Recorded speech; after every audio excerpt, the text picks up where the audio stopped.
Howdy peeps, and welcome back to another inbox review, this time of Academy's 148th RAF and Export Hawker Hunter F6 FGA9. This is a special edition with limited availability, so you'll probably be able to find it everywhere. Now, I believe the original base kit of this is quite a few years old. Had several reboxings over the years, but this one's got some rather nice schemes in it, including the one on the box art. Excuse my fingers, I've been priming. What do we get? Well, if I turn it up this way, we can see the various schemes we have. We have the orange and silver, or aluminium. Swiss aerobatic team from the early 90s. RAF 56 squadron from 1960. IAF 20 squadron from the 1970s. I've got enough room to move it along a bit more. 54 squadron from 1967, and Swedish acro hunters from 2014. So it says a few things. Subsonic jet aircraft developed by UK can be built as F6 or FGA9. Accurate panel lines and rivets, precisely engraved cockpit and landing gear, and the really important bit, cartograph decals. And there goes the phone again. That'd be someone telling me I had an accident in the last 3 years. On this side we have, it's apparently a skill level 4, whatever the heck that means. Probably means it's got a few more parts than a 3, a 2 or a 1. We have paint call out, which is nice to sit on the outside of the box. I mean, if you haven't necessarily got the paints that are required for the kit, you can then see what you want from your local shop or wherever while you're there. In this case we've got Humbrol, GSI Krios, Hobby Colour and Mr. Colour, Live Colour, Testers Enamel and Acryl, Revel Enamel and Acryl, Vallejo, Model Colour and Model Air. So a good mix of colour call outs there, although there isn't really anything too tricky there to find in most schemes or most ranges. Kit number is 12312, and without further ado, oh dear, I'm running out of space here. I've got 3 kits on the go at the time, so what do we get inside the box? Well, let's have a look, see. Quick look. Bash the camera again. Not a bigger box than needs be, but I'd rather have a little extra space in the box and have everything jammed in tight. Especially when you've got clear parts and fuselages and stuff. So we have 2 sprues and clear parts in one bag. The second bag has 2 sprues of weapons and pylons, and a third bag with another 2 sprues in it. So not individually bagged, but better than all bagged as one.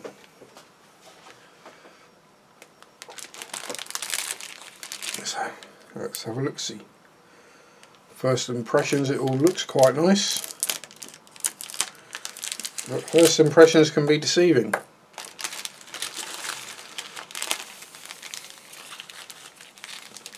There's some slight damage to the bag, so whether that's just some scuffing that's gone on in the box, we don't know. Let's move the cockpit canopy parts to one side and start with the main fuselage halves.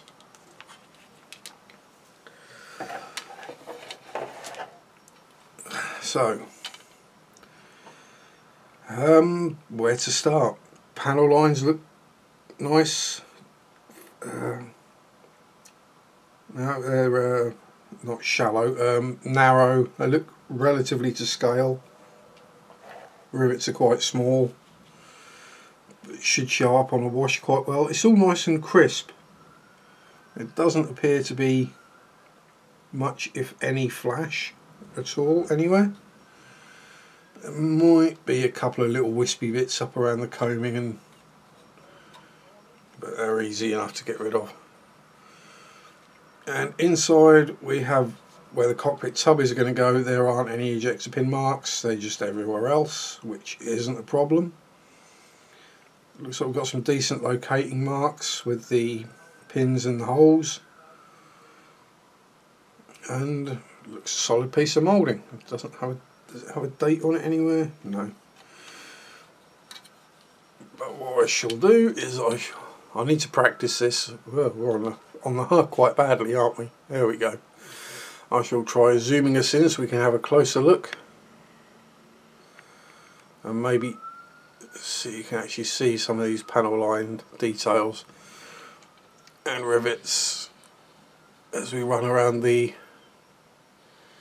We'll just do one side of the fuselage because the other side is basically a mirror image.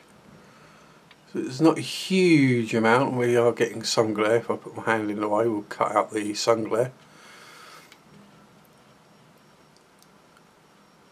But as you can see, nicely detailed and riveted all the way down to the tail.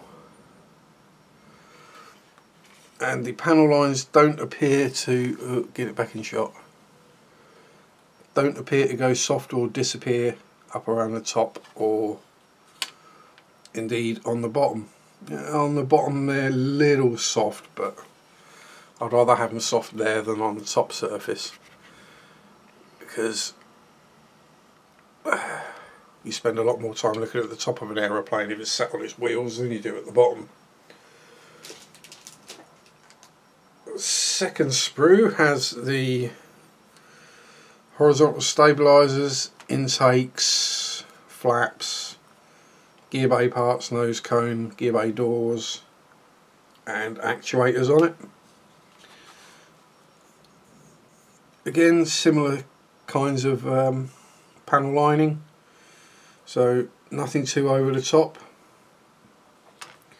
Some nice detail on the interior of the gear bay walls, I'm going to call them. Nose cone, there is a panel line and some riveting around it, but it does look quite soft. It's barely there.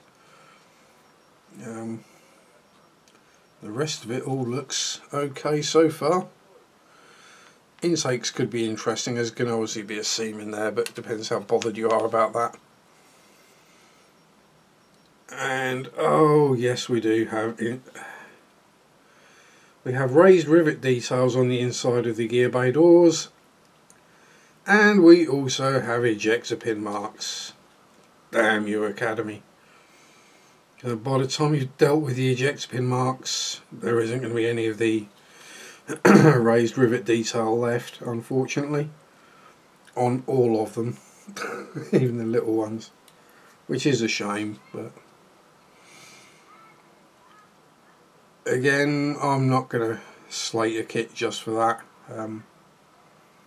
As I said, my models tend to sit on a shelf and I look downwards at them, so the underside isn't hugely important. I will zoom us into so you can see for yourself what I'm saying, and get the arm in, try and block.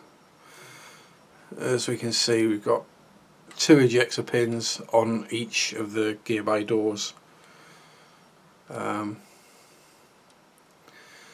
Yeah, not great, but it's annoying because there are EPM pads surrounding them on the sprues, so that is actually quite annoying. That said, the actuators look to be fairly clean and don't have much, if any, of a seam line around them, so that's a good thing at least. And have a quick look at the clear parts as we have them out, because they came in that bag.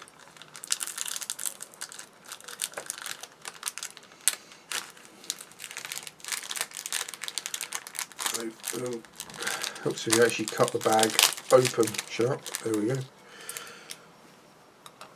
So we have two tiny little lights, probably the HUD, and the two cockpit parts, which no seam line. Yeah, maybe the panel, maybe the framing is a bit too pronounced, but I'd rather have that and have it easy to mask. But they look really nice, clear parts. There's obviously, you know, a bit of distortion, a bit of lensing going on, but you know, to get them thin enough to not get that, you wouldn't. Yeah, they're going to be very delicate if you do that. So yeah, clear parts are, you know, better than quite a lot I've seen. We'll put them safely into there. We'll forego the weapons sprue for now, because they're two identical ones, and we shall open the next bag, which does look to have some nice detailed parts in there. Oh, oh, oh, try not to cut yourself sharp.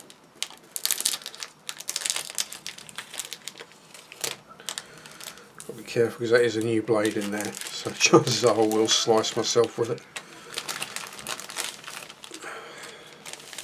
Blood for the sprue god and all that stuff. And yes, I am making the mistake of putting all the bits back in the lid rather than in the main. Right, well, we'll start with the underside of the wings, shall we? Bottom wings, top wings. Oh, I'll zoom you back out again, sorry, I forgot I was zoomed in. There we go, straighten this up again. So we have lots of holes to drill out, obviously lots of ejector pins. It looks like for the gear bays they've managed to get the ejector pins out of the way, but you know, I've got some raised rivet detail on the inside of the flaps, so I'm guessing you can pose those open. So they look good from that side. And oh, we've got a couple of sink marks. That's quite a nasty one. Is that actually damage to the plastic? I'll get it in shot. No, it's just the sink marks that'll need some filling. It's the same on both wings. A few other minor sink marks as well along there, so whether we need to fill those or not, obviously the deeper ones we will. Might be able to sand those out. It all depends. If we go for the red and silver, they're really going to show up quite badly on a silver aircraft. So you can see on this one where it's also been slightly stressed and stretched, damaged in the bag. But that is just surface damage. It's just discoloration rather than actually broken, so it's not a problem. The panel lines, the rivets, so they all look very nice too. So we've got a few flaws that are going to need fixing. Let's see if we can bring you in so I can show you these sink marks and damaged parts again. So we have, I'm going to have to catch it in the light so you guys can see. That should have it right there. Now it's in the light so I can't actually see it unless I look at the screen. Let's see if we can see right there, excuse primer finger. We've got a sink mark there. There's one out towards the wingtip there as well. And then they're very fine, I can just about feel them, but straight lines going back, which I'm guessing line up with the gear bay door detail. That's where the big dent is. Was that in shot? No, probably not. As you can see where the detail for the gear bay doors and the main sticky outy bit, whatever that is, that's what's causing the sink marks on the other side. And then on this part you can just about see where it's slightly white there, which is where something's pushed on it and it's got a bit bent in the box, but still not too bad. Certainly seen worse. Nothing that can't be fixed. Then we have the next sprue, which does look a lot shinier and nicer. We have the nose sections, IP, fan, different nose section. Should be the 6 and the 9. The cockpit, more I guess intakey parts, gear struts, engine nozzle, all that kind of good stuff on this one. The instrument panel, and I've just shown you all that zoomed in, haven't I? What a dumbass. Never mind, we'll just go around a sprue. So we have the cockpit tub. It's got a nice amount of detail on it and should come up quite well. The compressor blades and the instrument panel. I guess that's probably the air brake. And we have one of the two lower nose cones or nose sections and the other one with the front wheel well. And is that the front or the back? I think that might be part of the engine nozzle. What appears to be, put that one in shot, and then at the other side of the sprue we have the other one. Again, I'm guessing for the different versions, and I'll just trundle you around the sprue so you can see the rest of the bits. A wheel, ejector tabs, control stick, various little greebly farty bits, gear leg. Get it over here, 2 halves of the ejector seat, which doesn't look too bad to be honest, and for what isn't an expensive kit, let's be honest with it. 20 quid for a 48th jet isn't really a huge amount these days, and I'm guessing that's probably the engine. And that is, I'm guessing, what would probably damage that wing on the other part, is that pushing through has pressed onto it. And again, we've got a few ejector pin marks on the insides of the flaps. They are in positions where they could well be sortable though, so that might not be an issue. Same on both sets.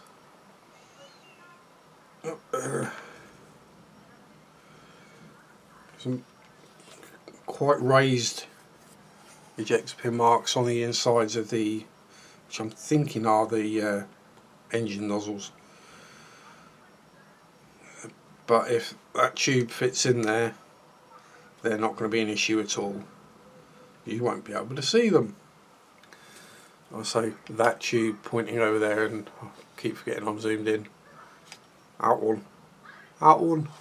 That goes in there. You won't see those, so it might be an idea to clean them up a little just in case they're going to get in the way. Right. While I will zoom back out again, at least a little bit. Before we get to the weapons sprues, which doesn't really carry much, so there's not a huge amount to look at. Although while we get 2 sets, I'm not entirely sure. 2 wheels, that's probably it.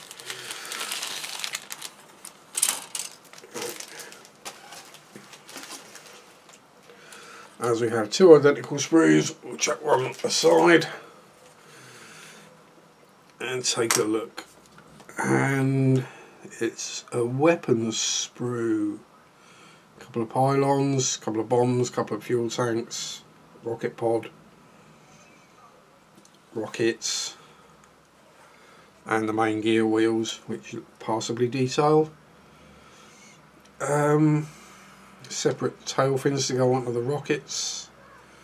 It's quite quite a good way of doing it, I suppose. Just have one piece with the 4 fins and it just sticks on the end, rather than trying to get the individual fins on. The oleos, yeah, I say it's a solid sprue. Nothing overly wrong with that. There's a mix of raised and recessed detail on the bombs and tanks, but not something I've ever been overly bothered with. I say this doesn't carry much in the way of ordnance.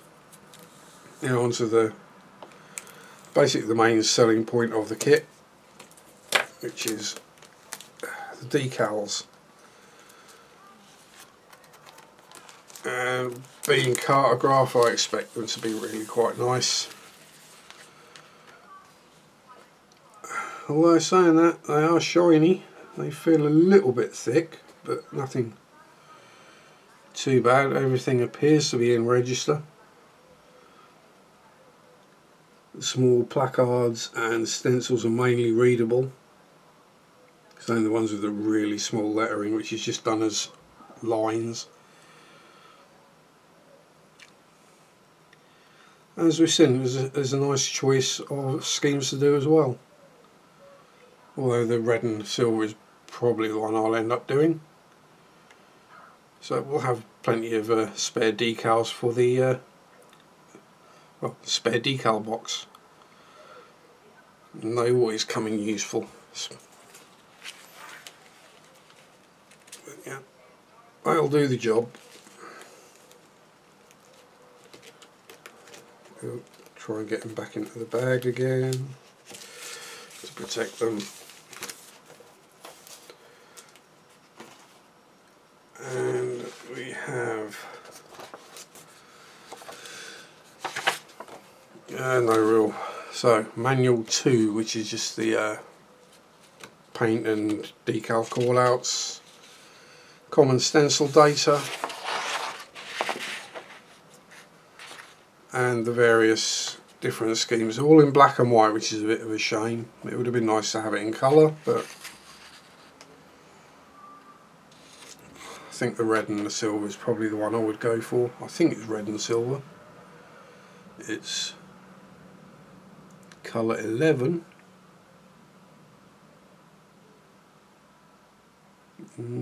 colour 5, and colour 2.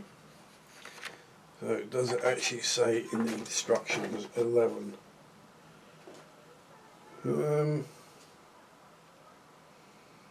11 being yellow, that don't sound right. 5 being the aluminium. So, yep. And 2 being red. So quite how much of that is supposed to be yellow, I'm not entirely sure. Because according to this, it's just saying that all the bits that look white are in yellow, which on the box art there is no yellow, it's in white, so, or silver. So I'll do high speed silver and 2 different shades of aluminium. And we've got our more usual green and greys. And then the dark blue Swedish one. In shot, yeah. Dark blue top side, mid grey underside. So some interesting marking schemes there. So let's have a look at the instructions. A4, it is a booklet. Usual Gump, Legends call out, paint call outs again, which is a good thing. Oh no, it's not. It's one of these annoying fold out ones, so we'll just zip through these nice and quick. Yada yada, cockpit, intakes, fan, all go together. Engine interior, everything all going inside of the fuselage. Nose going on, 10 grams of weight, so we'll probably try for about 20 just to make sure it doesn't tail sit. engine nozzle going on, wings going on, and the rest. You know, it's basically how a plane goes together. There's not a huge amount of difference between many of the jets in how they go together as a model kit. Doesn't appear to give you option for wheels up. Well, we might be able to waggle them in, and although it is actually showing the ejector pin marks on the instructions on the wheel well, so yeah, maybe they're supposed to be there. Fiddly little bits going on. Weapons fits going together, and a sprue map, and that's what we get. What else do we have in the box? We have the usual safety warnings, how to apply decals, a guideline for beginners. Okay, no, 99% of us would never even look at one of those, but for a complete noob, might come in useful. Anyway, let's pop all this back in the box, and we'll have a sum up. A summary, definitely not that today. It's, I think we've had a temperature drop of about 10 degrees from yesterday. It was bright, sunny, hot, horrible, nasty yesterday, and today it's autumnal. It's overcast, dark, cloudy, wet. My kind of day, really. Oh, we're still zoomed in a bit, aren't we? There we go. So there we go. Academy's 148th Hawker Hunter. Mixed feelings on this one. The decals look nice, the different schemes look really nice. Specifically this red and silver, which is the one I will go for. Ejector pin marks on those gear bay doors. Yeah, they're going to be a pig. Couple of other minor faux pas. The biggest problem is probably going to be the sink marks on the wings, but with a bit of a dab of sprue goo and some careful sanding, and then probably a bit of rescribing, should see those problems fixed. And you know, a bit of basic modelling skills and we'll get there. So there we go. The Academy 148th Hawker Hunter. Overall, it looks like it will build up into a nice plane. As I said, there are a few slight issues. Nothing spectacularly wrong with it, unless there are shape or accuracy problems, which to me it looks Hawker Hunter shaped, so that's good enough for me.